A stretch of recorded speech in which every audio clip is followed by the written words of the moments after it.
Hi,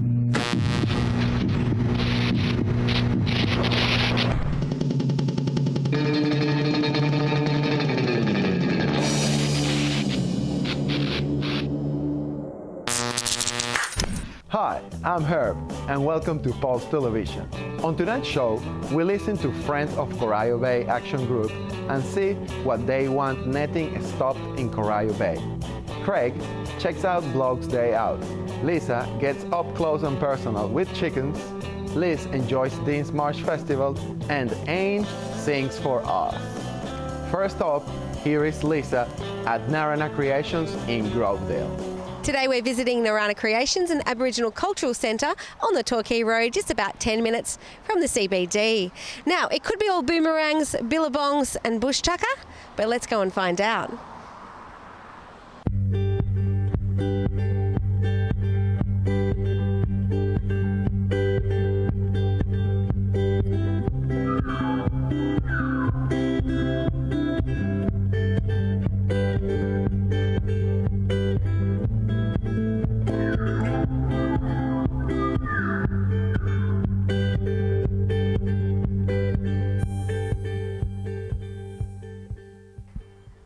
Now, one of the staff here is Craig. What's your role here? I'm Manager of Reconciliation Initiatives.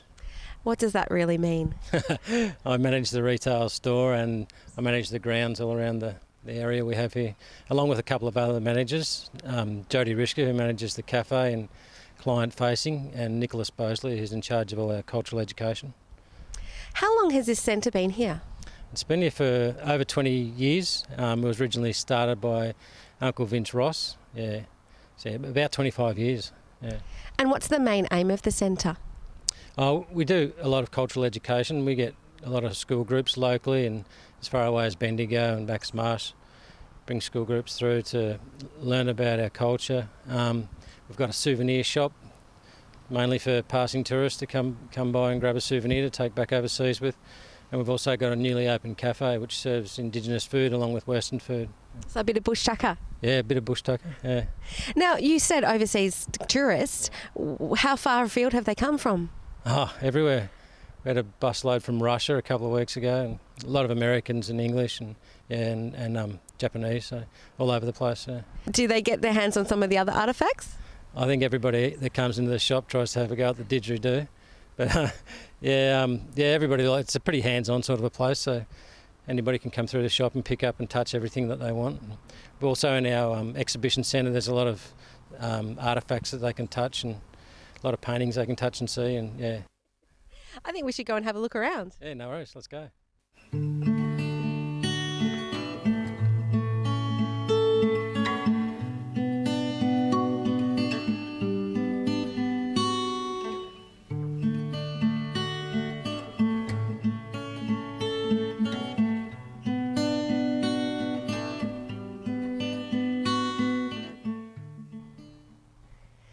Now, Ian here has just shown me how to throw a boomerang, and I'm a lefty, and I thought he was having a lend of me, saying that there was a left-handed boomerang, but actually, in fact, there is. Ian, can you tell us more? Yeah, the left-hand boomerang, the notch, it's on the bottom of the boomerang, whereas the right is on the top, where you hold the boomerang. Okay? So and that's your left and that's your right. And then you also throw it in a different circular direction as well? That's right. When you're throwing the boomerang, you throw left or right of the breeze. Okay, so it's the opposite side, opposite end when you're throwing a boomerang. Now, you seem to have managed to get it to actually come back to you. How much practice does it take to get the boomerang to come back? A lot of practice. Of course, I do this on a daily basis, so it's, I get plenty of practice. Yeah. How do the tourists go throwing the boomerang? Yeah, you get some really good ones, and it varies. Some can pick it up straight away. Some, takes a bit to do, but yeah. Well, there you go. You can come out to Narara and have a little go yourself. Thank you very much. No worries. Friends of Corio Bay Action Group wants commercial netting stopped in this area, and Liz was invited to one of their meetings. I'm down here at St Albans Football Club, where tonight Friends of Corio Bay Action Group are going to get together and have a discussion about this. stopping netting in Corio Bay, and they're fairly passionate about it. They're expecting a few hundred here tonight, so let's go see what they've got to say. We are campaigning to ban all commercial net fishing in Corio Bay. We're not against long lining or other methods of fishing, but we believe netting in bays, inlets and estuaries should be banned. Friends of Corio Bay Action Group has 500 members. We've had about 3 meetings, public meetings so far, and a couple of public rallies down Moorabool Street in Geelong.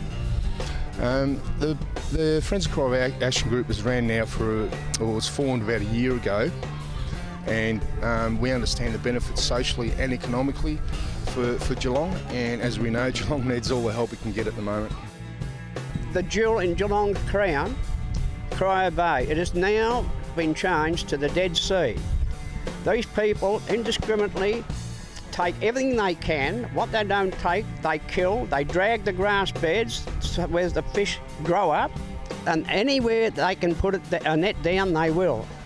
There's absolutely nothing for us. I was out yesterday with my brother-in-law and my best fishing mate of 44 years, and we're out there for 6 hours and not one whiting, and that's not the first time. That's a common occurrence now. Absolutely nothing. Probably just after I was elected in October 2012, I got contacted by recreational fishermen saying, what are you going to do about the Corio Bay and the commercial fishing? And I didn't know what they were talking about, so anyway, I got a few more calls, some emails, and what happened, I said, look, let's call a public meeting. And I thought in my mind, if we get 10 or 20 people, it's not a big issue. But we had nearly 300 show up to the first meeting.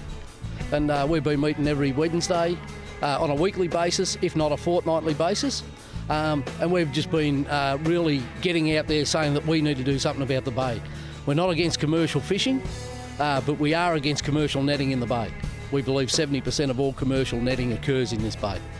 Corio Bay is full of recreational fishermen. We don't have a charter boat in Geelong. And it doesn't operate here because they can't catch a fish. And that's the reality. And it's overfished, and we want something done about it. And with the state election coming up, all the politicians from all parties need to take notice that this isn't going away. And we've got the seat of South Barwon, we've got the seat of Ballarat, the seat of Geelong, hotly contested. They're marginal seats, and unless people come out and say what they're going to do, we'll be supporting whoever's going to do it. The reality is that Corio Bay is overfished, and things have to change. They certainly have to change. We can't keep it going the way it is.